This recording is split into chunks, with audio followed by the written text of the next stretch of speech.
మన ప్రభువును రక్షకుడైన యేసుక్రీస్తు వారి యొక్క అతి శ్రేష్టమైన నామమున మీ అందరికీ కూడా నా యొక్క శుభాభివందనాలు తెలియజేస్తున్నాను. ఈరోజు మన అంశం ఏంటంటే సమరయ స్త్రీ మరియు ఆమె భర్త యొక్క రహస్యాలు.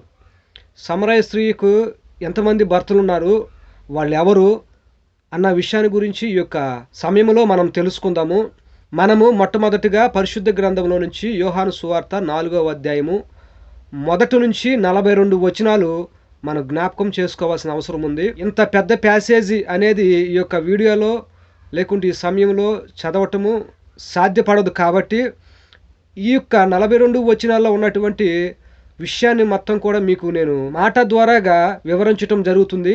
ఎక్కడైనా మనకు అత్యవసర పరిస్థితుల్లో ఒక వచనం కావాలనుకున్నప్పుడు నేను వచనం మాత్రం చెప్తాను, అది మీరు జ్ఞాపకం ఉంచుకోండి. మరొకసారి చెప్పడం జరుగుతుంది. యోహాను సువార్త, మన యొక్క మూలవాక్యం యోహాను సువార్త 4వ అధ్యాయము మొదటి నుంచి 42 వచనాలు.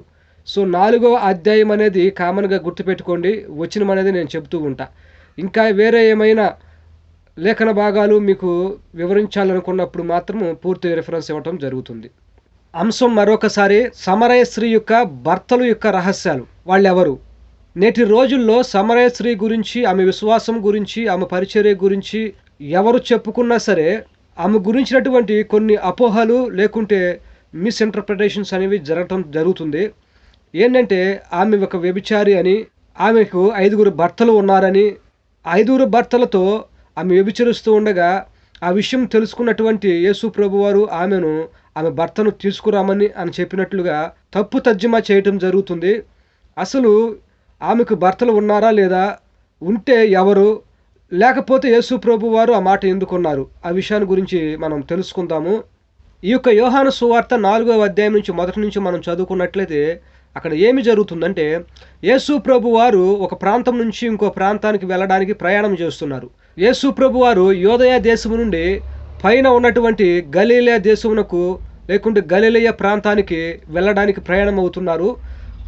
ఈ యోదయ దేశం నుండి గలిలయ ప్రాంతానికి వెళ్ళాలి అంటే మధ్యగా ఏంటంటే సమరయ అనే ప్రాంతాన్ని దాటవలసి ఉంటుంది. సో ఆ మ్యాప్ ఎలాగో ఉందో మీకు స్క్రీన్ మీద కనిపిస్తుంది, చూడవచ్చు. క్రింది యోదయ దేశం ఉన్నది, మధ్యలో సమరయ పట్టణం ఉన్నది, ఆ తరువాత పైన గలీలా ప్రాంతం ఉన్నది. సో ఈ యోదయ పట్టణం నుంచి సమరయ గుండా యేసు ప్రభువారు గలీలియా దేశమునకు వెళ్ళటం జరుగుతుంది. వెళ్ళే మార్గ మధ్యంలో యేసు ప్రభువారు అతని శిష్యులు ఏమైందంటే, మంచి ఎండవేళ ఉన్నారేమో, మధ్యాహ్నము 12 గంటల సమయంలో యేసు ప్రభువారికి మంచి దాహం వేసింది. దాహం వేసినప్పుడు ఆయన నడుస్తూ ఉండగా ఈ సమరయ పట్టణంలో, ఆ ప్రాంతంలో ఒక ఊరు వచ్చింది. ఆ ఊరు పేరు ఏంటంటే సుకారాను. సుకారాను అనే ఊరిలో అక్కడ ఒక మంచినీటి బావి ఉంది.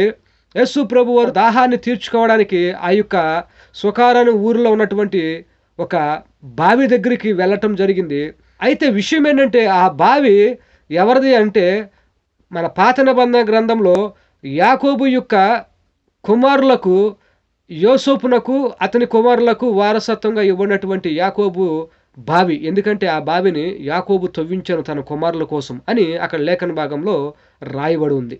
యాకోబు యోసేపుకి ఇచ్చినటువంటి ఆ భూమికి దగ్గరలో ఉన్నటువంటి ఆ బావి దగ్గరికి ఎంతో అలసట కలిగి యేసు ప్రభు వారు వెళ్ళగా అప్పుడు జరిగినటువంటి విషయం ఏంటంటే, అక్కడే ఆ ఊరిలోనే ఉన్నటువంటి ఒక స్త్రీ ఆ యొక్క బావి దగ్గరికి నీళ్లు చేదుకోవడానికి వచ్చినట్లుగా మనము లేఖన భాగంలో చూస్తున్నాము. అయితే యేసు ప్రభువారు ఏమన్నారంటే, నాకు చాలా దాహం ఉంది, కొద్దిగా నీళ్లు నాకు దాహమునకు ఇమ్మని ఆమెను అడిగినందుకు ఆ యొక్క సమరయ స్త్రీ ఏమంటుందంటే, అయ్యా, మీరు నన్ను దాహమునకు ఇమ్మని ఎలాగ అడుగుతున్నారు? మేమేమో సమరయులము, మీరేమో యూదులు, మీకు మాకు సాంగత్యం లేదు అని యేసు ప్రభువారిని ప్రశ్న వేసినట్లుగా అక్కడ చూస్తాం. అయితే ఈ సమరయులకు యూదులకు అసలు ఎందుకు సాంగత్యం లేదు, అసలు ఈ ప్రాంతం ఎక్కడ ఉంది అన్న దాని గురించి అంతకుముందు మనం ఆల్రెడీ మెసేజ్ చేశాము. అది ఆల్రెడీ మనం యూట్యూబ్లో పెట్టడం జరిగింది. ఆ యొక్క మెసేజ్ యొక్క లింకును మీకు ఈ డిస్క్రిప్షన్లో ఇవ్వటం జరుగుతుంది, మీరు అక్కడ చూడవచ్చు. ఆ సమరయ ప్రాంతం ఎక్కడ ఉంది, ఆ సమరయులకి అసలు యూదులకు ఎందుకు సాంగత్యం లేదు, దాని చరిత్ర ఏంటి అన్న విషయాన్ని గురించి మనం చూడవచ్చు. ఈ యొక్క వీడియోలో కూడా కొంత చరిత్ర మనం చెప్పుకోవాల్సిన అవసరం చాలా ఉంది. యేసు ప్రభువారు 10వ వచనంలో ఒక మాట అంటున్నారు. ఏంటంటే, నీవు నీళ్లు ఇవ్వడానికి సందేహించావు కానీ మీకు మాకు సాంగత్యం లేదన్న ఆలోచన మీ మనసులో ఉంది, కానీ నేను ఎవరినో అని మీకు తెలిస్తే గనుక నీవు ఆ వ్యక్తిని జీవజలం కోసము అడిగే పరిస్థితికి వస్తావు అని యేసు ప్రభువారు అక్కడ చెప్పడం జరిగింది. అంటే ఇక్కడ మనం గమనించవలసిన విషయం ఏంటంటే ఆ యొక్క దేవుని వరమైనటువంటి ఆ వ్యక్తి ఎవరంటే ఇక్కడ యేసు ప్రభువారిగా మనం చూస్తున్నాము. దేవుని వరమైనటువంటి ఆ యేసు ప్రభువారి దగ్గర ఏముందంటే జీవజలము ఉన్నది. దేవునికి స్తోత్రం. ఆ జీవజలము పొందుకోవడానికి ఎవరికైతే అర్హత కలిగి ఉందో వారికి ఆ జీవజలాన్ని అందించగలిగినటువంటి అధికారం యేసు ప్రభువారికి ఉంది అని మనకి ఇక 10వ వచనం ప్రకారము మనకు తెలుస్తుంది. అయితే ఈమె ఏమనుకుంటుందంటే జీవజలం అంటే ఇప్పుడు యాకోబు బావిలో ఉన్నటువంటి నీళ్లు లాగానే మామూలు నీళ్లు కావాల్సు, ఆ నీళ్లు మనం వాడుకోవటం కోసము యేసు ప్రభువారి దగ్గర ఉన్నాయి కావాల్సు అని ఈమె అనుకుంటుంది మనసులో. అయితే అనుకుని ఏమంటుందంటే, అయ్యా ఈ బావి చాలా లోతుగా ఉంది, నీ దగ్గరే మన నీళ్లు తోడుకోవడానికి ఏం బకెట్లు ఏమి లేవు కదా, మరి ఎలా తోడుకుంటావు నువ్వు అని ప్రశ్న వేసింది. అప్పుడు యేసు ప్రభువారు 13వ వచనంలో అన్న మాట ఏంటంటే, మా పితరులైనటువంటి యాకోబు తన కుమారుల నిమిత్తము, ఆ కుమారుల యొక్క పశువుల నిమిత్తము, వాళ్ళ జనాంగం నిమిత్తము ఈ బావిని తవ్వించారు. వాళ్ళ వారసుల నీటి అవసరం కోసము ఈ యొక్క బావిని తవ్వించారు. అలాంటి మా యాకోబు తండ్రి కంటే నీవు గొప్పవాడివా అని అక్కడ ఆమె ఒక ప్రశ్న వేసినప్పుడు యేసు ప్రభువారు ఏమన్నారో తెలుసా? మనము అయితే అవును నేను గొప్పవాడిని, నా సంగతి మీకు తెలియదా అన్న ఆలోచన మనలోంచి రావచ్చేమో కానీ యేసు ప్రభువారు అలాగూ సమాధానం చెప్పలా.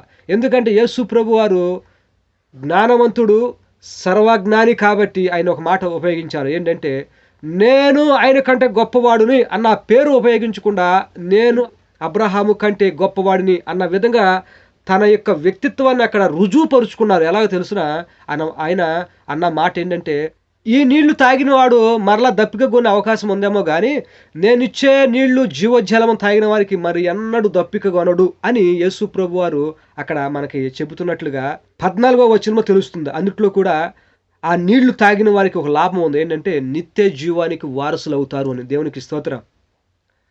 ఇక వచనాలన్నీ కూడా ఇప్పుడు నేను చెప్పబడుతున్నటువంటి విషయాలన్నీ కూడా ఆమె భర్తల యొక్క రహస్యానికి మార్గం మాత్రం ఏర్పాటు చేసుకుంటున్నాము. ఓపిక పట్టి ఇక మాటలు విందాం. నేనిచ్చే ఈ జీవజలము ఏం చేస్తుందంటే ఒకని జీవితంలో ఒకనిలో నిత్య జీవమును పొందుకొనుటకు ఊరేడి నీటి బుగ్గగా ఈ యొక్క జీవజలం పనిచేస్తుందని ఆమెతో చెప్పినప్పుడు ఆమెకి ఆశ పుట్టింది. ఏం ఆశ పుట్టిందో తెలుసా? నేను చాలా దూరం నుంచి రోజు ఇంత దూరం నడుచుకుని వచ్చి వెళ్తున్నాను, చాలా ప్రయాసపడి వచ్చి వెళ్తున్నాను. ఒకవేళ గనుక ఈ యొక్క నీరు కానీ నేను పొందుకోగలిగితే, ఈ జీవజలాన్ని నేను పొందుకోగలిగితే ఎన్నడూ దప్పిక కొనను కదా నేను, కాబట్టి ఈ నీళ్లు పొందుకోవటము చాలా మంచిది అని ఆమెకి ఆలోచన పుట్టింది. ఎప్పుడైతే ఆలోచన పుట్టిందో ఆమె అంటుంది, అయ్యా నేను ఇంత దూరం ప్రయాసపడి వచ్చి బహుదూరం వచ్చి ఈ నీళ్లు చేదుకునే దానికన్నా మీరు ఇచ్చేటువంటి ఆ జీవజలం నాకు మంచిది అనిపిస్తుంది, ఆ జీవజలాన్ని నాకు ఇవ్వగలరా అని అక్కడ సమరయస్త్రీ యేసు ప్రభు అని అడిగినట్టుగా 15వ వచనంలో ఆ మాట మనం చూస్తున్నాము. అయితే ఇప్పుడు యేసు ప్రభు వారు అన్న మాట ఏంటంటే 4వ అధ్యాయం 16వ వచనం, యేసు నువ్వు వెళ్ళి నీ పెనిమిటిని పిలుచుకొని ఇక్కడికి రమ్మని ఆమెతో చెప్పాను. 16వ వచనంలో చాలా స్పష్టంగా అప్పుడు యేసు ప్రభు ఏమన్నారంటే, నీవు మొదట వెళ్ళి నీ పెనిమిటిని పిలుచుకురా, అప్పుడు నీకు ఈ జీవజలాన్ని ఇస్తాను అని 16వ వచనంలో యేసు ప్రభు వారు ఆ మాట ఉపయోగించారు. ఎందుకు ఉపయోగించారు అసలు మాట? నీళ్లు ఇవ్వడానికిను ఆమె యొక్క భర్తను తీసుకురావడానికి కారణం ఏంటి అన్న విషయాన్ని గురించి మనం ఇక్కడ ఆలోచిస్తే కింద కొన్ని వచనాలు మనం చదువుదాము. ఆ స్త్రీ నాకు పెనిమిటి లేడనగా యేసు ఆమెతో, నాకు పెనిమిటి లేడని నీవు చెప్పిన మాట సరియే. చూడండి, మనము ఇప్పుడు మాట్లాడుకున్నటువంటి మాటలన్నీ కూడా 16వ వచనము, 17వ వచనము, 18వ వచనం, 19వ వచనంలో నుంచి ఇది మన యొక్క అంశానికి ప్రాముఖ్యమైనటువంటి రిఫరెన్స్. సో ఇక్కడ మాత్రము చాలా జాగ్రత్తగా ఆలోచించాలి. ఎందుకంటే మన యొక్క అంశం మొత్తం కూడా ఈ యొక్క వచనాల్లోనే మిళితమై ఉంది. సమరయ స్త్రీ యొక్క భర్తల యొక్క రహస్యం ఇక్కడ ఉంది, వాళ్ళు ఎవరు అన్న విషయాన్ని గురించి తెలుసుకోవడానికి.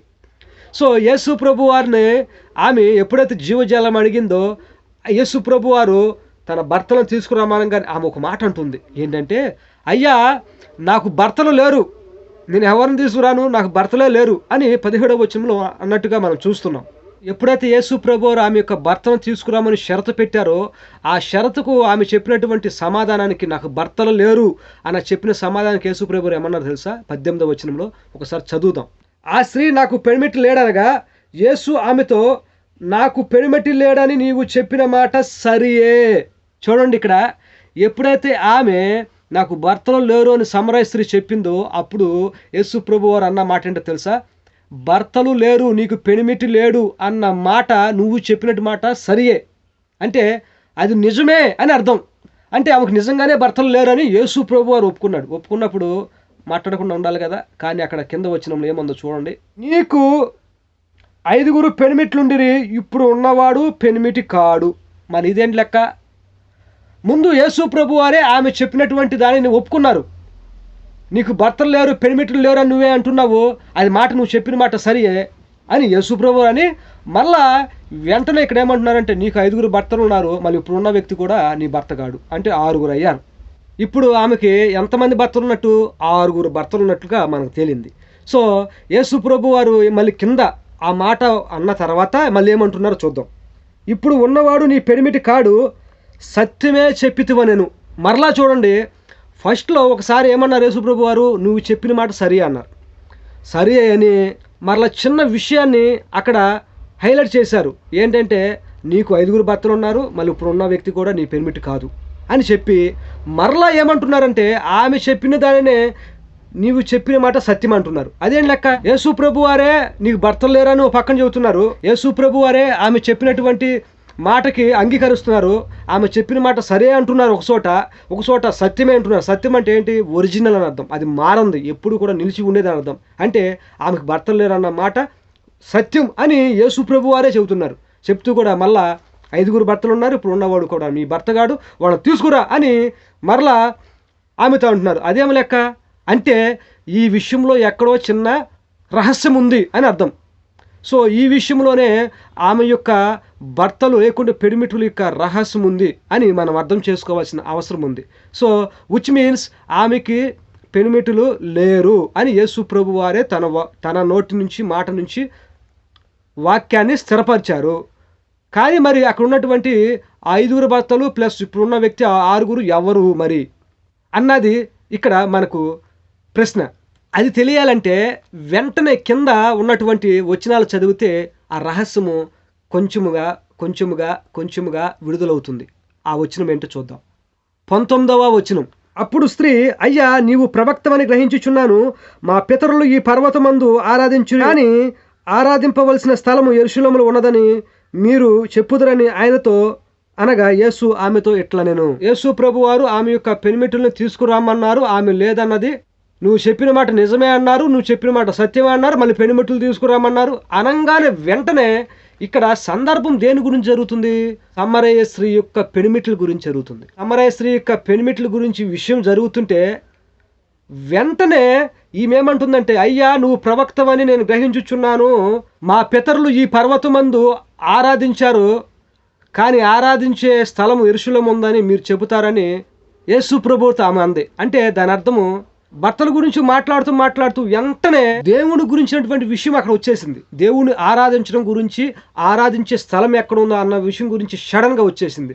అంటే అసలు ఆ వచనానికి ఈ వచనం మధ్య ఏం జరిగింది, అసలు ఏం జరిగిందనే విషయం గురించి వస్తే కింద యేసు ప్రభు వారు అక్కడ ఏమంటున్నారంటే 21వ వచనం 22వ వచనంలో యేసు ప్రభు ఆమెతో ఏమంటున్నారంటే, ఒక కాలం వస్తున్నది, ఈ స్థలంలో దేవుని ఆరాధించే స్థలం కాకుండా పోతుంది, నా తండ్రిని అక్కడ ఆరాధించడం కుదరదు, కానీ ఆయన ఒక రక్షణకర్తను పంపిస్తాడు, ఆల్రెడీ రక్షణకర్త వచ్చే ఉన్నారు అని తన తండ్రి గురించి తన గురించి అక్కడ హైలైట్ చేస్తూ దేవుణ్ణి తండ్రిని ఆరాధించే స్థలం గురించి, తండ్రి అయిన దేవుణ్ణి ఆరాధించే తత్వం గురించి అక్కడ వెంటనే మాట్లాడుతున్నారు. అంటే దీని అర్థం ఏంటి? దేవుడు ఆత్మ గనుక ఆయనను ఆరాధించువారు ఆత్మతోనూ సత్యముతోనూ ఆరాధించాలి అని 24వ వచనంలో మళ్ళీ యేసు ప్రభువు చెబుతున్నారు. ఇక్కడ మనం గమనించవలసిన విషయం ఏంటంటే, సమరయ స్త్రీ యొక్క భర్తల గురించి లేకుంటే పెనిమిటి గురించి అక్కడ మాట్లాడుతున్న సందర్భంలో అంత సడన్గా ఆమె నీవు ప్రవక్తవని మాకు తెలుస్తున్నది, మా పితరులు ఈ పర్వతమందే దేవుణ్ణి ఆరాధించువారు, కానీ మీరు వచ్చినప్పుడు యెరూషలేములో దేవుని ఆరాధించే స్థలం యెరూషలేములో ఉందని మాకు చెప్తారని యేసు ప్రభు వారితో ఆమె అన్నంటే అక్కడ ఒక విషయాన్ని ఆమె గుర్తెరిగింది. ఏంటి అంటే ఆమెకు ఒక బలు పెరిగింది అక్కడ. ఈ విషయాలు ఎప్పుడైతే ఆరాధన గురించి, ఇక దేవుణ్ణి ఆరాధించడం గురించి, తన పితరులు ఆరాధించడం గురించి విషయాలు అంత త్వరబడి బయటకు వచ్చినవంటే ఆమెకు ఒక విషయం అర్థమైంది. అది ఏంటంటే యేసు ప్రభు వారు మాట్లాడుతున్నది నా యొక్క శరీరపరమైనటువంటి పెనిమిటులు కారు అని.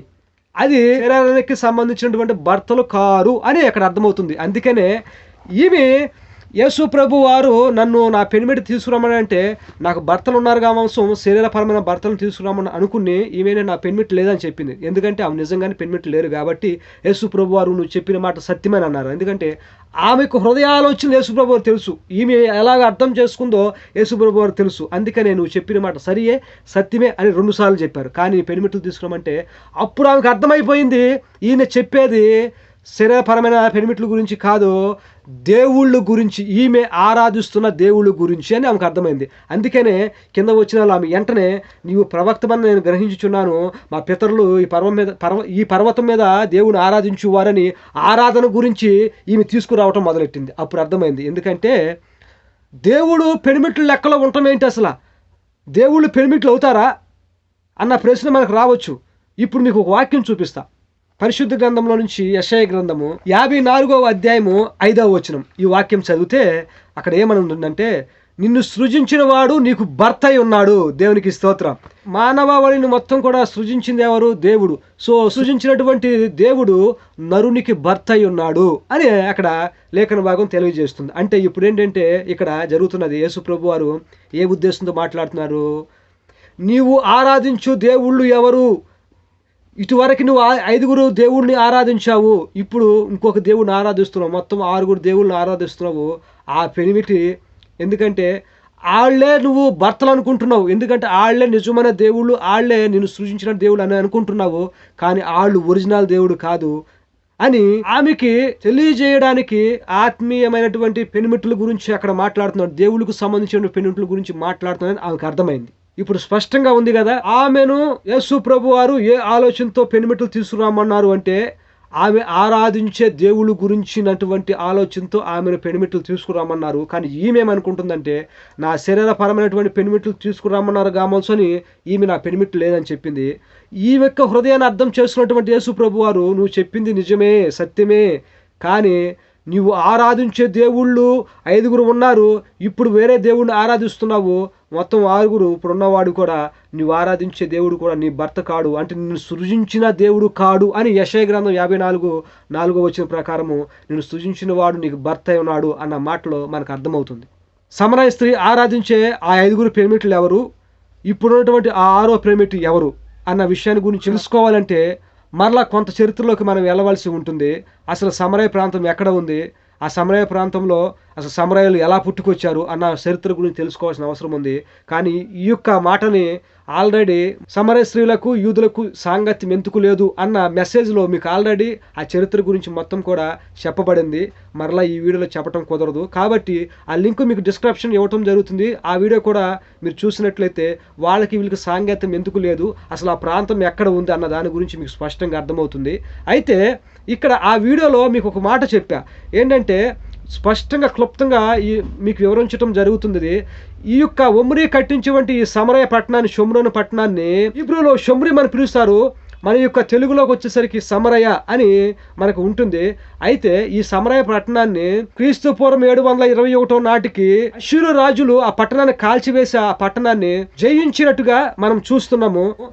అయితే వాళ్ళు చేసినటువంటి ఒక కీలకమైనటువంటి విషయం ఏంటంటే, కొంతమంది అన్య జనాంగాన్ని ఈ యొక్క పట్టణంలో, సమరయ పట్టణంలో ఉండడానికి కాపురస్తులుగా చేశారు. ఆ అన్యజనులు ఎవరు అన్నది మాత్రము స్పష్టంగా మనకు అర్థమవుతుంది. దాని గురించి రిఫరెన్స్లోకి వెళ్దాము. 2వ రాజుల గ్రంథము 17వ అధ్యాయము 24వ వచనం చదువుకుందాం. సమరయ పట్టణంలో ఆ ప్రాంతంలో అష్షూరీయులు ఎవరిని, ఏ అన్య జనాంగాన్ని అక్కడ ఉండడానికి అనుమతించి కాపురం ఉండడానికి స్థలాలు ఇచ్చారో, ఈ యొక్క మిగిలిపోయినటువంటి శేషమైనటువంటి ఇజ్రాయేల్ ప్రజల్లో కలిసి బ్రతకడానికి అనుమతించారో ఆ యొక్క అన్య జనాంగాని పేర్లు ఇప్పుడు మనం కనుక్కుందాం. అష్షూరు రాజు బబులోను, కూత, అవ్వ, హామాతు, సెపర్వయము అను తన దేశముల నుండి జనులను రప్పించి ఇజ్రాయేల్ వారికి మారుగా షోమ్రోను పట్టణంలో ఉంచెను గనుక వారు షోమ్రోను దేశమును స్వతంత్రించుకొని దాని పట్టణంలో కాపురము చేసిరి. ఇప్పుడు చూడండి, ఇక్కడ అష్షూరు రాజు అన్య దేశ జనాంగాలని, అష్షూరు రాజు పరిపాలన ఉన్నటువంటి కొన్ని దేశస్తులను ఈ యొక్క ప్రాంతంలో షోమ్రోను లేకుంటే సమరయ ప్రాంతంలో ఉండడానికి ఆ స్థలాన్ని స్వతంత్రించుకోవడానికి అనుమతి ఇచ్చారు.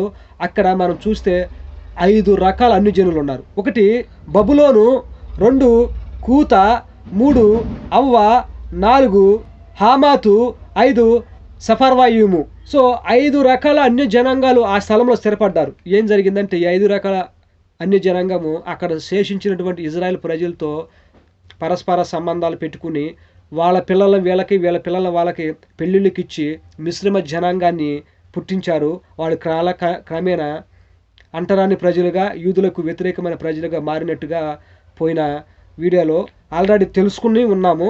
సో ఇప్పుడు ఈ 5 రకాల జనాంగాలు వాళ్ళు ఏం చేశారంటే వాళ్ళు వస్తూ ఏం చేశారంటే వాళ్ళు 5 రకాల దేవతలను తెచ్చుకున్నారు. ఈ 5 రకాల అన్య జనాంగానికి 5 రకాల దేవతలు ఉన్నారు. ఆ దేవతల పేరు ఇప్పుడు మనం చదువుదాము. 17వ అధ్యాయము 30వ వచనం. మొదటిది, బబులోను వారు సుక్కోత్వేర్నోతు దేవతను, కూతావారు నెర్గలు దేవతను, హామాతు వారు అషియా దేవతను, అవియులు నిమ్హాజ్జు దేవతను, సెపర్వీయులు ఆద్రమేలేకు, అన్యమేలేకు అను దేవతలను తెచ్చుకున్నారు. అంటే ఇప్పుడు ఎంతమంది దేవతలు అయ్యారు? 5 దేవతలు అయ్యారు. 1 బబులోను వారి, కూతా వారి, అవ్వావారి, సఫార్వైము వారి, హమాతు వారి, మొత్తం 5 దేవతలు వీళ్ళు తెచ్చుకున్నారు. ఈ 5 దేవతలను వీళ్ళు తెచ్చుకుని వాటికి ఏం చేశారంటే ఇక 30-31 వచ్చిన 17వ అధ్యాయం 2వ రాజుల గ్రంథంలో వారి పిల్లలను కూడా బలి ఇవ్వటం జరిగింది.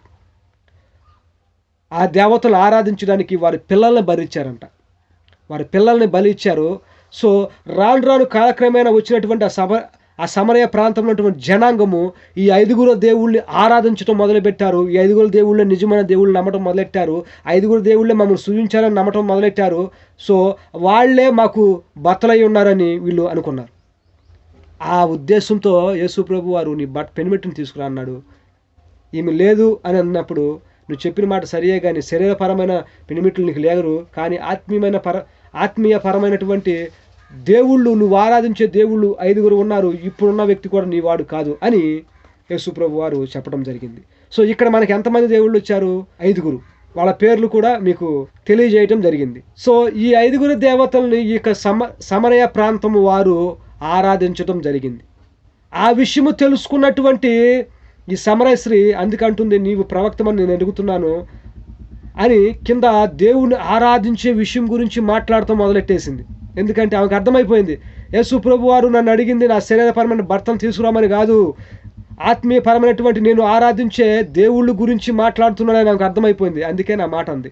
సో ఆమెకు ఉన్నటువంటి భర్తలు ఇప్పుడు ఎవరంటే, ఆమె ఆరాధించే భర్తలు ఎవరంటే ఈ 5. 2వ రాజుల గ్రంథము 17వ అధ్యాయము 30వ వచనంలో ఉన్నటువంటి 5 దేవతలు ఆమె ఆరాధించే 5 పెనిమిటులు. ఇప్పుడు యేసు ప్రభు వారు అన్న మాట ఏంటంటే, ఇప్పుడున్న భర్త కూడా మీ వాడు కాడు, ఇప్పుడున్న పెనిమిటి కూడా నీ పెనిమిటి కాడు అన్న మాటకు అర్థము ఇప్పుడు 6వ పెనిమిటి ఎవరు అని మనము ఆలోచన చేస్తే, సమరయలు ఉన్నటువంటి ఆ స్థితిలో సమరయులు జీవించేటువంటి యేసు ప్రభు వారి కాలంలో ప్రభుత్వం ఏం ప్రభుత్వం అంటే రోమా ప్రభుత్వం. అందుట్లో ఔగుస్తు పరిపాలన చేస్తున్నారు. హేరోదు మహారాజు యూదా దేశానికి రాజుగా ఉన్నాడు.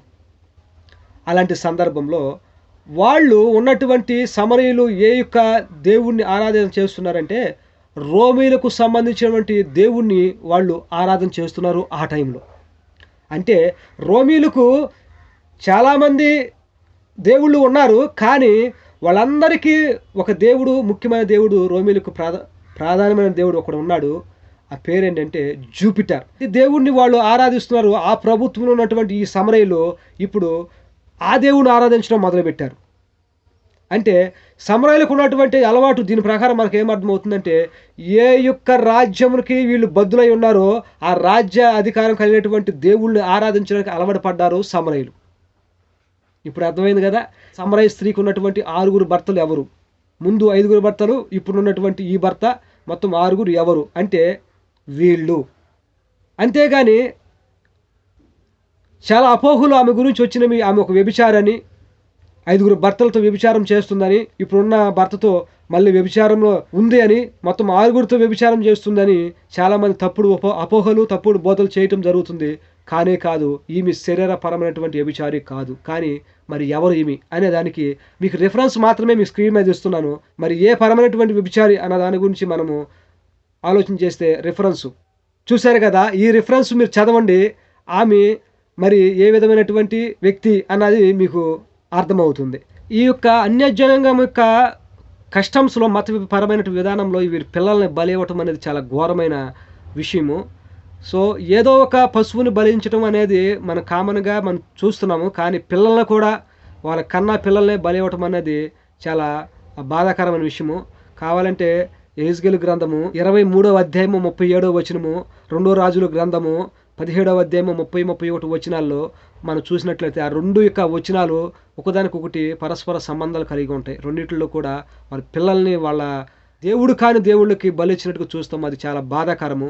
కాబట్టి ప్రియమైన సహోదరి సహోదరులారా, మనల్ని సృజించినటువంటి దేవుడు మనకు భర్త అయి ఉన్నాడు. సార్వత్రిక సంఘంగా కలిగినటువంటి మనము ఆయన భార్యగా ఉన్నాము, ఆయన సృజించినటువంటి భార్యగా ఉన్నాము.